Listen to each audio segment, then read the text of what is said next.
सबसे पहले तो ये कंटिन्यूटी जरूरी है, Continuity रेगुलरिटी जरूरी है, चाहे 1 घंटा ही पढ़े दिन में जरूरी है वो 1 घंटा ही। साइंस की ये है कि बार बार रिवीजन उनका करते रहना चाहिए। बिल्कुल। हाँ, ये नहीं कि एक बार पढ़ के और रख दिया बस ठीक है, उससे मार्क नहीं आएंगे। सर स्टार्टिंग में टेस्ट देते तो बिल्कुल कम आते थे, फिर अच्छा। उनको देख के और मन और उदास होता था कि क्या क्या कैसे होगा कि नहीं होगा। सही फिर बात है। धीरे धीरे मेहनत की तो ऑटोमेटिक इंक्रीज हुए नंबर। दोस्तों आज हमारे साथ में एक नहीं 2 ALP है, तो बहुत सारी बातें करेंगे जिससे आपको काफ़ी चीज़ें सीखने को मिले। 2 लोग मिलके बताएंगे तो और भी ज़्यादा अच्छे से समझ में आएगा। तो हमारे साथ में अजय जी और खेमराज जी, दोनों का सिलेक्शन हो चुका है ALP के पद पे। सबसे पहले अजय जी से बात करते हैं। अजय जी, जब फाइनल हुआ तो कैसा फीलिंग थी, कैसा लगा? मतलब अच्छा लगा था सर। मतलब घर पे सब वगैरह खुश हो घर गए? पे सब एकदम बढ़िया। तो आप कितने समय से तैयारी कर रहे थे? जैसे अगर 1 साल 2 साल सर कितना? 2 साल से तैयारी कर रहा था करने को तो, अच्छा, पर बढ़िया हो गया, मतलब फर्स्ट बार में ही हो गया। फर्स्ट बार में हो गया। तो अगर कोई बच्चा अच्छे से तैयारी करे तो क्या पहली बार में हो सकता है उसका भी? हाँ, आराम से हो सकता है सर। सही दिशा में? हाँ, सही दिशा सही डायरेक्शन मिल जाए, बिल्कुल, टीचर का सपोर्ट मिल जाए। ठीक है। बढ़िया। तो अजय जी, आपका कौन सी RRB से आपका? सर मेरी RRB सिकंदराबाद से हुआ है। RRB सिकंदराबाद से थी, ठीक है। अब बात करते हैं खेमराज जी से। तो खेमराज जी, पहले तो आपको भी बहुत बहुत शुभकामनाएं।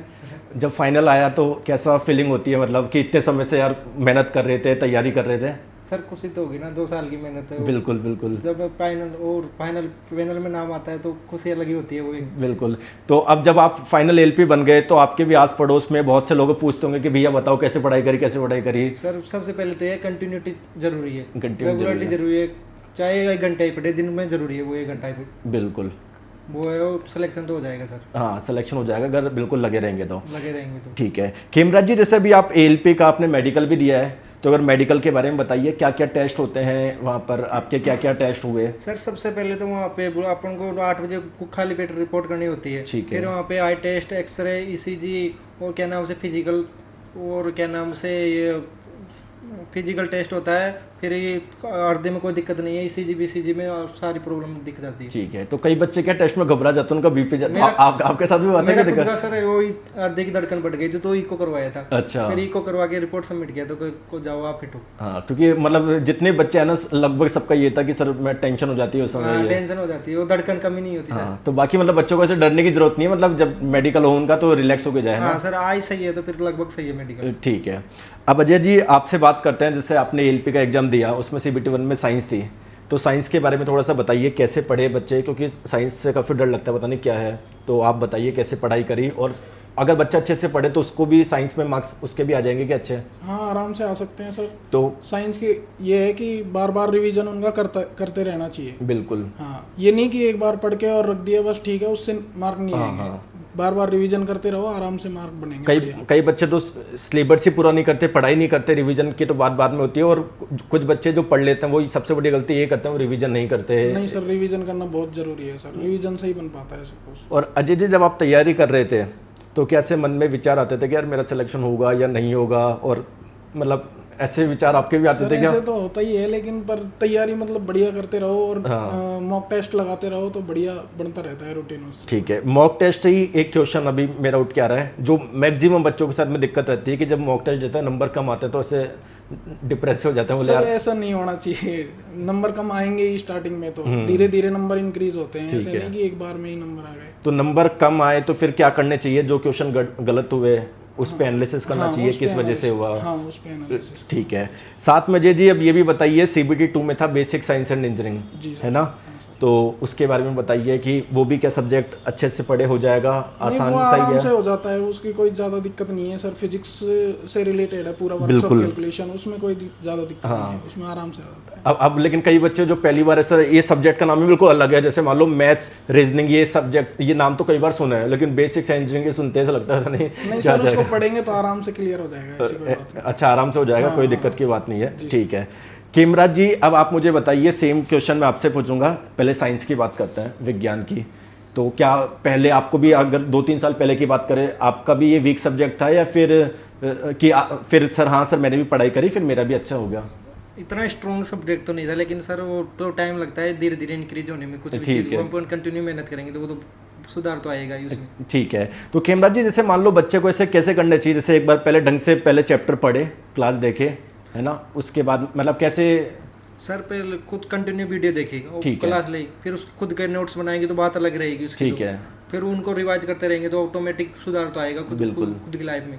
बिल्कुल बिल्कुल। तो मतलब अब आप देख रहे हो आप दोनों का सिलेक्शन हुआ है, या जितने बच्चे सेलेक्ट हो कहते हैं वो यही बोलते हैं सर हमने सिलेबस पढ़ा, फिर नोट्स बनाए, फिर रिवाइज करा। लेकिन आजकल बच्चे सोचते हैं कोई कि यहाँ पर जितने बच्चे सेलेक्ट होकर आएंगे कुछ वैसे बता देंगे शॉर्टकट की, जबकि मतलब आप सबको बहुत ज़्यादा मेहनत करनी है और मेहनत से सिलेक्शन होता है। जितने भी बच्चों का आपने इंटरव्यू देखा है, चाहे इन दोनों का भी, ये भी एक ही बात बोल रहे हैं कि यार मैंने सिलेबस करा, फिर रिविजन करा। ऐसा नहीं है यहाँ पर आके इन्होंने बोल दिया कि मेरा तो सर ऐसे ही हो गया। तो आपको वो चीज़ ध्यान रखनी है।